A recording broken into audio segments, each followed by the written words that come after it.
memahami dan melakukan firman yang akan kami dengar, bahkan renungkan bersama hari ini dalam pertolongan-Mu. Ampuni salah dan dosa kami di dalam Kristus Yesus, Juru Selamat kami yang hidup. Kami berdoa. Amin. Jemaat kekasih Tuhan, pembacaan kita yang pertama terambil dari Yeremia pasal 32 ayatnya yang pertama hingga ayatnya yang ketiga-A, dan disambung di ayatnya yang ke-6 sampai ayatnya yang ke-15. Saya akan baca dalam edisi terjemahan baru, edisi yang kedua. Lembaga Alkitab memberi judul Pembelian Ladang sebagai Jaminan Pemulihan. Firman yang datang dari Tuhan kepada Yeremia pada tahun ke-10 pemerintahan Sedekia, Raja Yehuda. Itulah tahun ke-18 pemerintahan Nebukadnezar. Pada waktu itu tentara Raja Babel mengepung Yerusalem, dan Nabi Yeremia ditahan di pelataran penjagaan yang ada di istana Raja Yehuda. Sebab Sedekia Raja Yehuda telah menahan dia di sana dan berkata, "Mengapa engkau bernubuat?" Ayat yang ke-6, "Berkatalah Yeremia, firman Tuhan datang kepadaku, bunyinya, sesungguhnya Hanameel anak Salum pamanmu akan datang kepadamu dan berkata, belilah ladangku yang di Anatot, sebab engkaulah yang mempunyai hak tebus untuk membelinya." Sesuai dengan firman Tuhan itu, datanglah Hanameel anak pamanku kepadaku di pelataran penjagaan dan berkata, belilah ladangku yang di Anatot di daerah Benyamin itu, sebab engkaulah yang mempunyai hak milik dan hak tebus. Belilah itu, maka tahulah aku bahwa itu adalah firman Tuhan. Jadi aku membeli ladang yang di Anatot itu dari Hanameel anak pamanku, dan menimbang uang seberat 17 sikal perak baginya.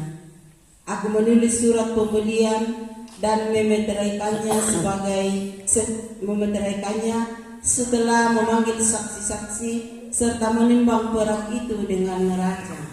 Lalu aku mengambil surat pembelian yang berisi syarat dan ketetapan itu, baik yang ditutup dengan materai maupun salinannya yang terbuka.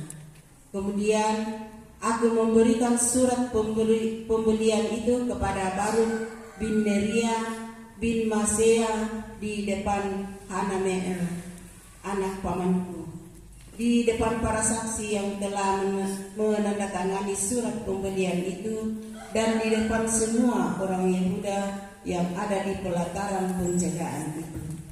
Di depan mereka aku memerintahkan kepada Baruk, kataku, beginilah firman Tuhan semesta alam, Allah Israel. Ambillah surat-surat ini, baik surat pembelian yang dimeteraikan itu maupun salinan yang terbuka ini.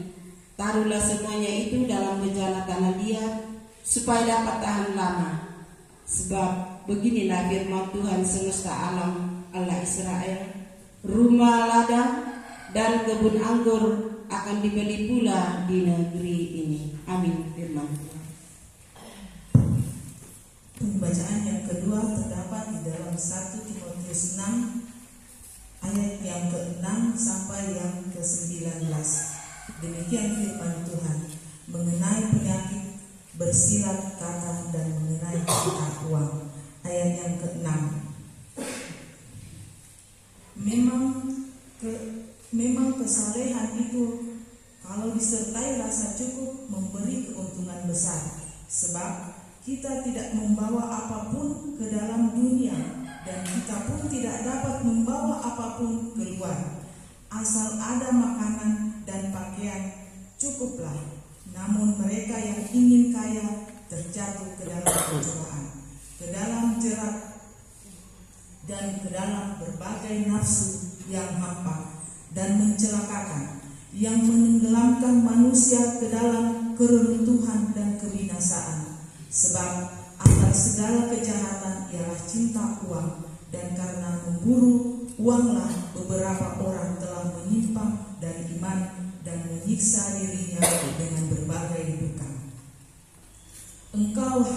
manusia kepunyaan Allah. Jauhilah semuanya itu. Kejarlah keadilan, kesalehan, kesetiaan, kasih, kesabaran, dan kelembutan. Bertandinglah dengan benar dalam pertandingan iman, dan rebutlah hidup yang kekal. Untuk itulah engkau telah dipanggil dan telah engkau ikrarkan ikrar yang benar di depan banyak saksi. Di hadapan Allah yang memberikan hidup kepada segala sesuatu, dan di hadapan Kristus Yesus yang telah mengikrarkan ikrar yang benar itu, juga di muka Pontius Pilatus, kuperingatkan kepadamu, turutilah perintah ini dengan tidak bercacat dan tidak bercela, sampai penampakan Tuhan kita Yesus Kristus pada saat yang akan ditentukan oleh penguasa yang satu-satunya dan yang penuh berkat, Raja di atas segala raja dan Tuhan di atas segala tuan. Dialah satu-satunya yang tidak takut kepada maut, bersemayam dalam terang yang tak terhampiri, yang tidak pernah dilihat dan tidak dapat dilihat oleh seorang pun. Baginya lah hormat dan kuasa yang kekal.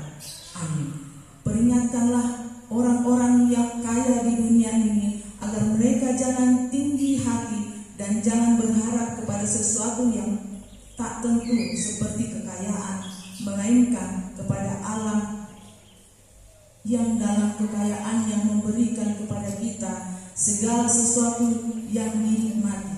Peringatkanlah agar mereka itu berbuat baik, menjadi kaya dalam perbuatan baik, suka memberi dan membagi.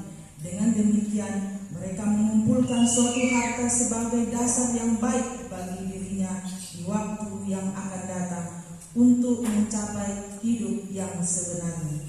Amin. Demikian firman Tuhan. Haleluya, haleluya. Bapak Ibu bangkit berdiri.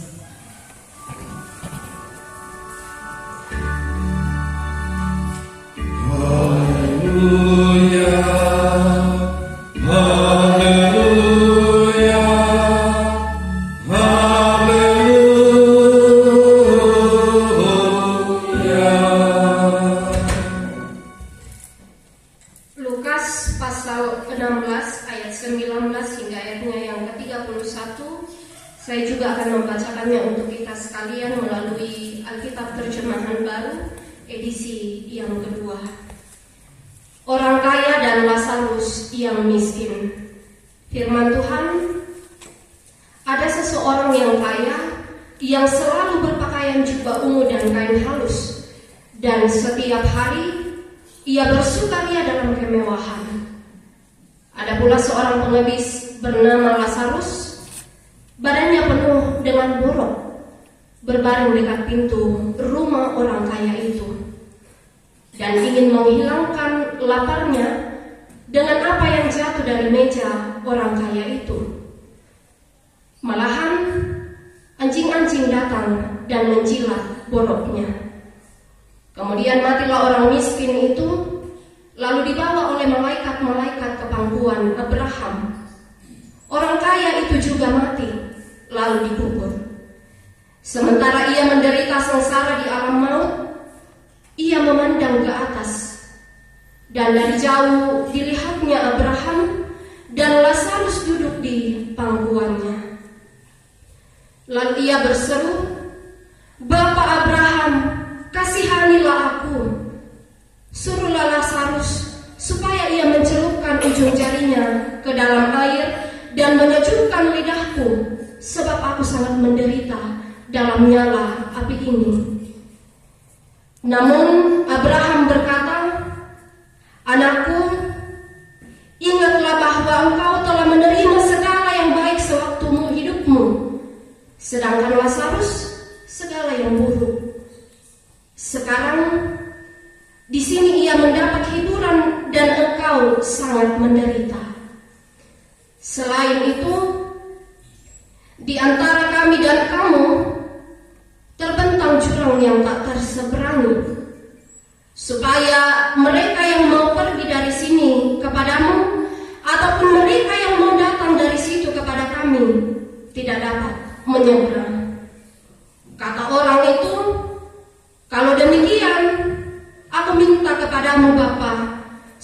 engkau menyuruh dia ke rumah bapakku?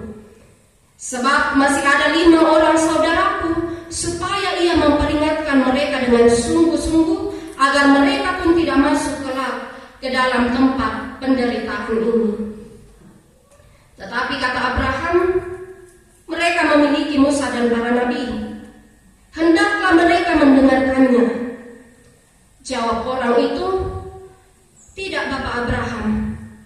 Tetapi jika ada seseorang yang datang dari antara orang mati kepada mereka, mereka akan bertobat. Kata Abraham kepadanya, jika mereka tidak mendengarkan Musa dan para nabi, mereka juga tidak akan diyakinkan sekalipun oleh seorang yang bangkit dari antara orang mati.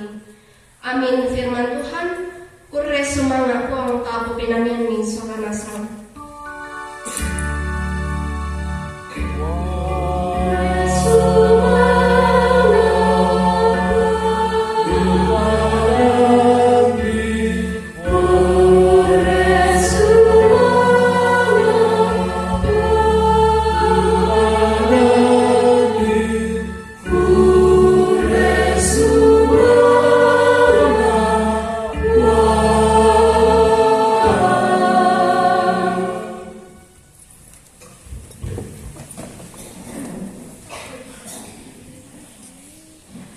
Shalom, selamat pagi Bapak Ibu, saudara-saudariku.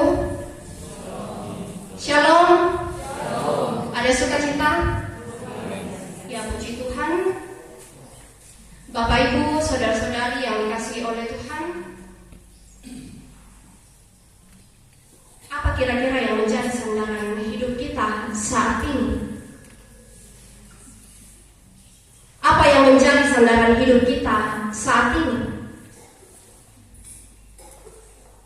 Ya, mungkin sebagian dari kita akan menjawab, zamanku, pekerjaan yang saya miliki. Ya, bagi yang punya tabungan di bank, mungkin akan mengatakan, oh, sandaran hidup saya saat ini ya tabungan saya di bank lah. Apa aku pakai tuh ketai tabunganku? Atau mungkin kita akan mengatakan, oh, sandaran hidup saya adalah keluarga saya. Selagi masih ada keluarga, ya tidak masalah. Dan selagi den syapi tau tironna, saya akan aman menjalani hidup ini. Atau mungkin kita akan mengatakan, sehat siapa? Ya, tidak salah dari semuanya ini Bapak Ibu saudara-saudara. Namun, mari kita jujur pada diri kita sendiri. Di tengah dunia yang serba materialistis ini, ya seringkali kita tergoda untuk menjadikan kekayaan apa yang kita miliki saat ini, itu kemudian sebagai jaminan kebahagiaan dan keamanan kita.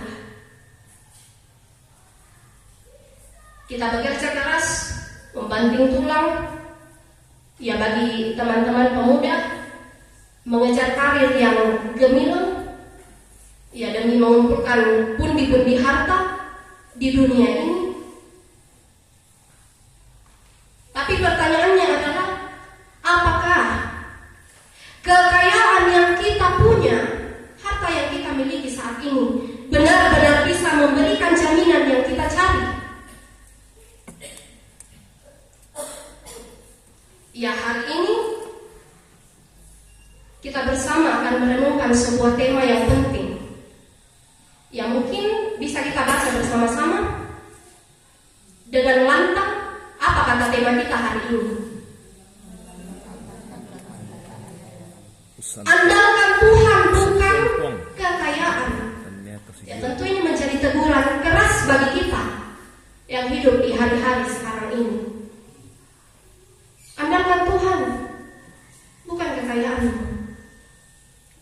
Dan melalui bacaan-bacaan yang kita telah baca, kita telah dengar bersama, kita akan belajar bahwa, oh memang hanya Tuhanlah yang dapat memberikan perlindungan dan dan kepastian sejati dalam hidup ini.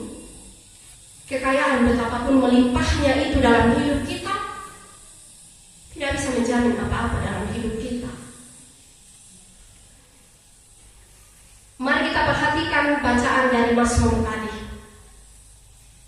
Ya, di sana orang tua, saudara-saudara, pemazmur dengan penuh keyakinan menyatakan bahwa Tuhan adalah tempat perlindungan dan bubur pertahanan bagi setiap orang yang percaya kepadanya. Ini mau mengatakan kepada kita bahwa Ia akan melindungi kita dari segala mara bahaya, segala penyakit, dan ancaman maut. Ya, mungkin kita akan bertanya, oh, apakah ini berarti jika saya percaya kepada Tuhan, maka akan otomatis terhindar dari segala masalah?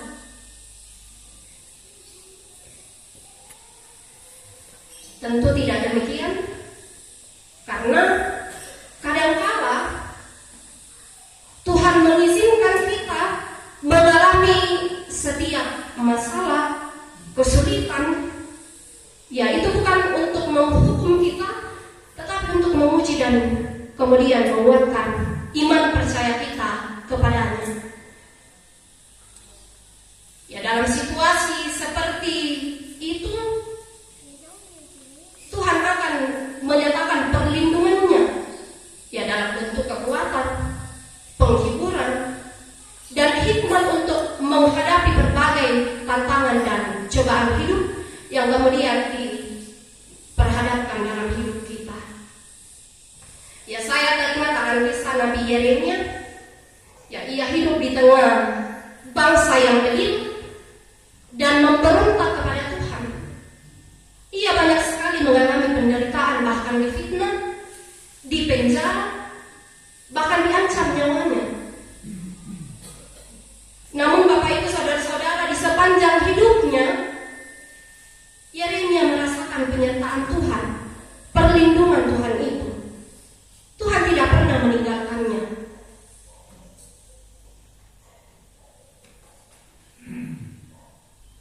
Saudara-saudara, Bapak Ibu yang dikasihi oleh Tuhan, ya, seperti Yeremia, kita pun mungkin menghadapi berbagai tantangan dalam hidup ini. Saya tidak tahu masalah apa yang Bapak Ibu hadapi saat ini, tapi yang mau ditegaskan kepada kita sekalian adalah jangan takut, andalkanlah Tuhan, karena Dia adalah tempat perlindungan kita yang sejati, seperti bacaan kita saat ini. Lalu yang kedua, Bapak Ibu, dari kitab Yeremia tadi yang sudah kita baca, di sana dikisahkan tentang tindakan aneh yang dilakukan oleh Nabi Yeremia. Ya, saat Yerusalem sedang dikepung oleh musuh, ketika harapan tampak sirna, ya, Tuhan justru memerintahkan Yeremia untuk memberi ladang di Anatot. Ya, tentu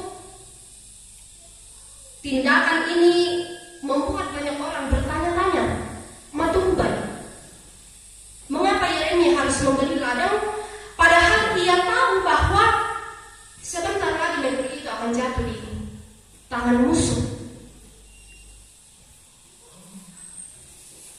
Ya, Bapak Ibu, saudara-saudara, di balik tindakan yang tampaknya tidak masuk akal ini, ya, di dalamnya terkandung pesan yang sangat mendalam. Tuhan ingin menyatakan bahwa Ia akan memulihkan umatnya, Ia akan mengembalikan mereka ke tanah air mereka. Ya, pemberian ladang tadi itu adalah simbol keyakinan Yeremia bahwa janji Tuhan pasti akan digenapi. Ya, Yeremia memilih untuk tetap mengandalkan Tuhan dan bertindak sesuai dengan iman, meskipun situasinya tampaknya mustahil. Ia tahu dan yakin bahwa Tuhan tidak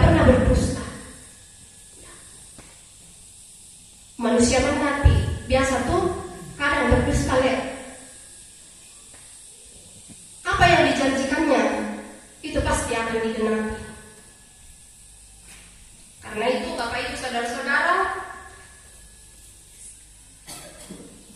kita tidak tahu apa yang akan terjadi esok hari dalam kehidupan kita. Tetapi satu hal yang pasti, Tuhan selalu setia pada janjinya. Ia tidak pernah meninggalkan kita. Dan karena itu sekali lagi saya mau menegaskan bahwa andalkan Tuhan, karena Ia adalah jaminan masa depan kita. Lalu yang ketiga Bapak Ibu, dari pertama Timotius, bahkan dari Lukas pasal 16 tadi, penekanannya adalah kekayaan tidak menjamin apa-apa. Ya, Paulus di sini mengingatkan Timotius, bahkan kita sekalian yang hadir saat ini, tentang bahaya cinta uang yang disebutnya dalam bacaan kita sebagai akar dari segala kejahatan. Ya, bukan berarti uang itu sendiri yang jahat, melainkan yang mau dikatakan di sini adalah ketika kita cinta pada uang dan kemudian itu mengalahkan cinta kita kepada Tuhan dan sesama kita, ya tentunya kita akan tersesat dan akan mengorbankan nilai-nilai sejati kehidupan demi keuntungan materi. Ya, kisah orang kaya dan Lazarus, ya saya kira ini adalah ilustrasi yang kuat tentang hal ini dalam bacaan Lukas tadi. Semasa hidup kita lihat tadi si kaya ini yang kemudian tidak disebutkan namanya, ia bergelimang kemewahan, sementara si Lazarus, si miskin yang dikatakan dalam bacaan kita, ia menderita, bahkan tubuhnya dipenuhi dengan borok. Tetapi setelah kematian yang dialami baik si kaya maupun Lazarus yang dalam bacaan kita tadi si miskin, keadaan berbalik. Lazarus yang tadinya penuh dengan penderitaan kemudian menikmati kebahagiaan di pangkuan Abraham. Sedangkan si kaya, ya ia mengalami siksaan di alam maut. Ya, penting untuk dicatat bahwa penderitaan si kaya di alam maut ini ya bukan semata-mata karena kekayaan yang ia miliki. Ya, karena tidak semua orang kaya akan menderita setelah kematiannya, tergantung siapa orang kaya itu. Ya, Abraham, Ayub dan Daud adalah contoh-contoh orang kaya yang hidup berkenan kepada Allah dan kemudian menikmati kebahagiaan yang abadi di dalam Kristus. Demikian pula kebahagiaan Lazarus di Firdaus bukan hanya karena kemiskinannya, karena dia miskin, bukan karena itu. Inti masalahnya di sini adalah si kaya tadi ini tidak mempersiapkan diri untuk kehidupan setelah kematian. Dan sementara Lazarus, ia melakukannya. Meskipun si miskin yang dalam bacaan kita tadi menderita, ia tetap setia dan hidup berkenan kepada Allah. Sama halnya dengan si kaya, ia sebenarnya memiliki kesempatan untuk melakukan kebaikan semasa hidupnya, tetapi ia mengabaikannya. Tak murai pogawi. Ia memiliki harta yang berlimpah untuk memuliakan Allah, tetapi ia lupa untuk melakukan hal tersebut. Ia memiliki kesempatan untuk menolong orang yang lemah dan berkekurangan, tetapi tidak memanfaatkan kekayaannya itu secara bijak, hanya untuk kesenangan diri sendiri. Ia hanya hidup untuk dirinya sendiri, mengabaikan tugas dan tanggung jawabnya sebagai orang yang saja di tengah-tengah dunia ini. Hatinya tidak tergerak oleh penderitaan yang dialami oleh Lazarus. Nah, tiba-tiba kamu ya mungkin kita tidak sekaya orang kaya yang diceritakan dalam bacaan kita hari ini. Tetapi kita ini yang hadir saat ini, ya kita semua berpotensi terjerat dalam fokus berlebihan pada materi. Lalu mungkin pertanyaannya adalah bagaimana kita menghindari jebakan cinta uang itu dalam hidup ini? Yang pertama-tama yang harus kita sadari bahwa kekayaan itu bersifat sementara. Semua yang kita miliki di dunia ini, ya pada akhirnya nanti akan kita tinggalkan. Kemudian kedua, Bapak Ibu, kita belajar merasa cukup dengan apa yang kita miliki saat ini. Ya, Paulus berkata dalam bacaan kita tadi, asal ada makanan dan pakaian, cukuplah. Dan yang ketiga, gunakan kekayaan kita untuk memberkati orang lain. Jangan hanya untuk memperkaya diri sendiri, tetapi memberi dengan sukacita adalah cara ampuh untuk melepaskan diri dari cengkraman cinta uang tadi itu. Ya, kisah ini Bapak Ibu, saudara-saudara, mau mengajarkan kita bahwa ternyata kekayaan itu tidak dapat memberi kebahagiaan sejati atau keselamatan kekal. Tidak akan pernah cukup. Dan kekayaan tidak dapat melindungi kita dari penderitaan setelah kematian. Ya, Paulus menasihati Timotius untuk mengingatkan orang kaya agar tidak sombong dan tidak menggantungkan harapan pada kekayaan yang tidak pasti, melainkan menggantungkan hidupnya pada Tuhan. Kemudian kita lihat, ia juga mendorong mereka untuk berbuat baik, menjadi kaya dalam kebajikan, bermurah hati dan suka berbagi. Ya, saya tidak menakut-nakuti Bapak Ibu saudara-saudara sekalian untuk menjadi seorang yang kaya. Tidak apa-apa kaya, tidak apa-apa mengejar materi di dalam dunia ini. Tetapi kemudian janganlah setiap yang kita kejar itu kemudian menguasai kehidupan kita. Ya, sahabat, biasa tarangin aku tahu. Biasa dente mai tahu, semakin kuda sengna semakin kasek apa siapa sombong. Bahkan ada yang sampai tidak mau mengingat keluarganya, yang sebenarnya bisa bangunan tolong pak mata pula pura sengna. Kan ada ya seperti itu biasa. Apa biasa nggak tahu makario dikatu silun apa no gak tolong. Kan ada dalam kehidupan kita orang-orang seperti itu. Tetapi saya rasa di Jemaat Galilea semuanya orang-orang kaya yang berhikmat. Amin Bapak Ibu. Amin. Ya. Jadi Bapak Ibu saudara-saudara, setelah merenungkan firman Tuhan hari ini, ya mari kita kembali bertanya pada diri kita sendiri. Apa yang selama ini menjadi sandaran hidup kita? Apakah kita lebih mengandalkan Tuhan atau kekayaan yang kita miliki? Dan hari ini saya kemudian mau mengajak kita semua untuk membuat komitmen yang baru di hadapan Tuhan. Bertekad untuk selalu mengandalkan Tuhan dalam segala aspek kehidupan kita. Dan mari kita berdoa dengan sungguh-sungguh, membaca firman Tuhan setiap hari, melakukannya dan melayani sesama kita dengan penuh kasih.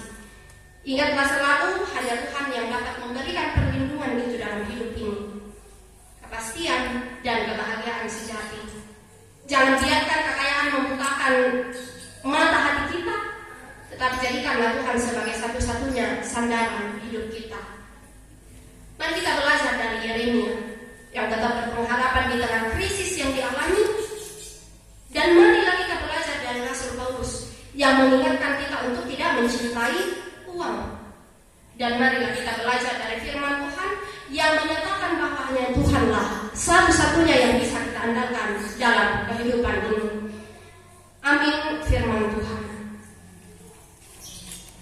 Mari masuk dalam saat teduh bersama.